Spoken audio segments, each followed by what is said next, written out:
Today, we are going to be talking through my favorite quilting notions. Hi everyone, it's Hannah Catherine Smith with EADDY'S Craft Room. Thank you so much for joining me again today. I'm so excited to walk you through my favorite quilting notions.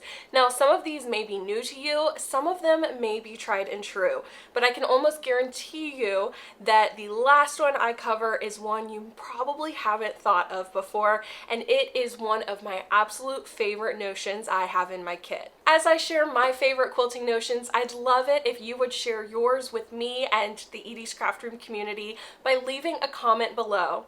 Tell me what you like, tell me maybe what hasn't worked for you, or if you found something better that changed your mind about maybe a previous loved notion. With that, let's jump into the tools. All right, let's talk blades. Now, I won't bore you with talking about some of these basic tools, but I do love my Olfa rotary cutter. It's a 45 millimeter, and I just recently got it after switching from an ergonomic rotary cutter, actually.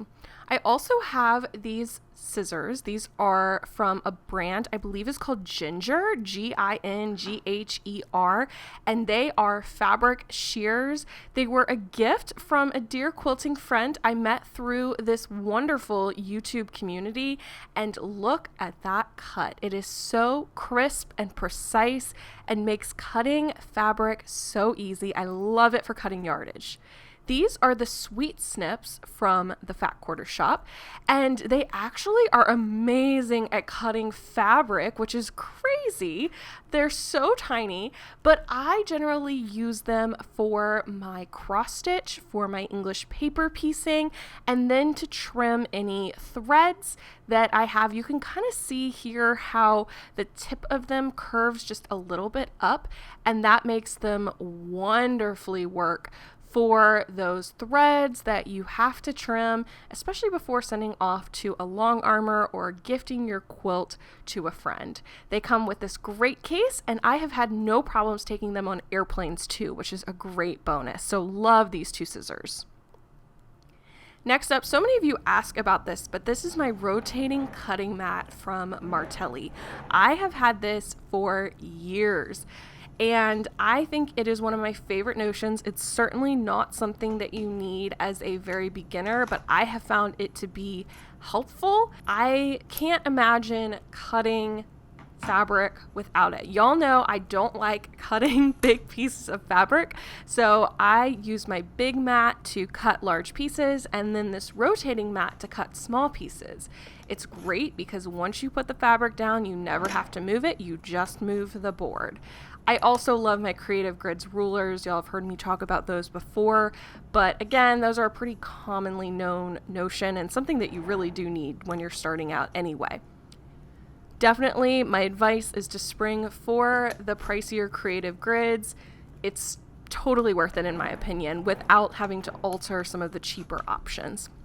So anyway, Martelli rotating mat, get it? I actually got the one that had the top that you could iron onto it, but I will say that it warped, so I don't use it anymore. I think my iron was just too hot for it. But the cutting mat works beautifully. It doesn't slip.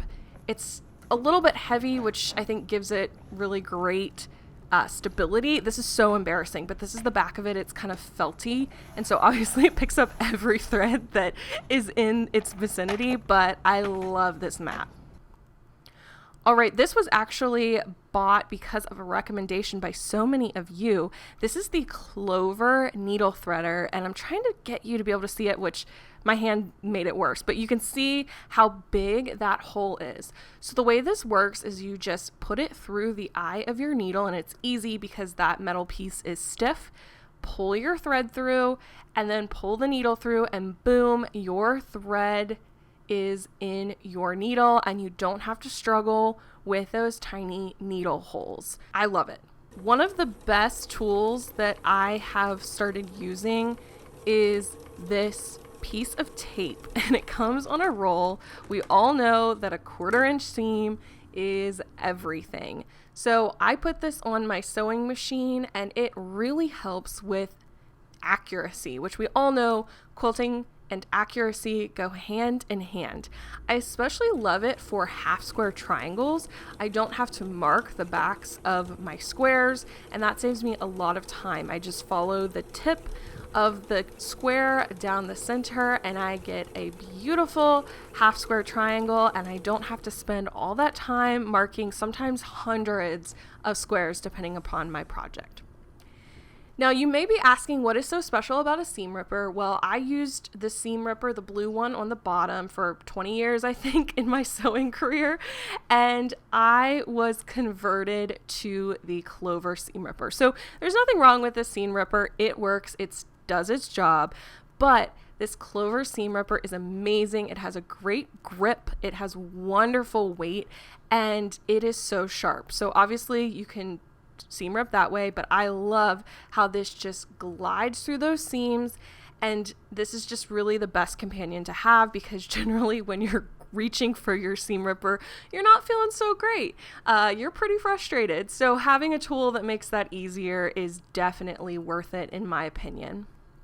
I talked about this seam roller, which is also, I believe, from Clover. Man, Clover needs to sponsor me.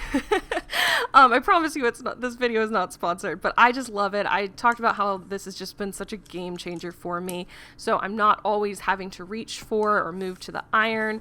I feel like this seam presser presses so well, and it just gets me to a place where I can pretty much piece my entire block together before taking it to the iron, and then I can just press at one time instead of back and forth, back and forth. Now, I will say I do feel like it requires a bit of strength, so if you have mobility challenges or arthritis, this probably isn't the best tool for you. I would suggest sticking with that iron for pressing. But for me, who doesn't face those struggles, I have found it to be absolutely wonderful, and I love it. Probably my favorite Notion of 2024. I won't spend too much time on these because I know most people watching probably know them, use them, and love them, but Wonder Clips are the best. I use them for my English paper piecing. I know some people use magnets. I also use them for binding my quilt. I use them for sticking on alphabetties to my different pieces to help keep me organized, to keep my rows organized when I'm piecing my quilt tops together. I've also used them in a pinch to keep one of my dresses that was falling apart together. They're awesome. Next up is this Clover, surprise, surprise, thimble. This is silicone. It has been the best thimble I have used. I can use it on pretty much any of my fingers. I have a couple of them, and it just really helps extending your hand sewing time, especially if you're like me and you're just a sensitive person all around, like just always in pain. This thing is great to help protect you and extend the time that you get to spend crafting. It also has little holes in it, so your fingers aren't going to get all sweaty in there, and it won't slip off, and it's flexible to move with you. So really great and expensive Notion. Last but not least, this is an interesting tool that I have brought into my sewing room.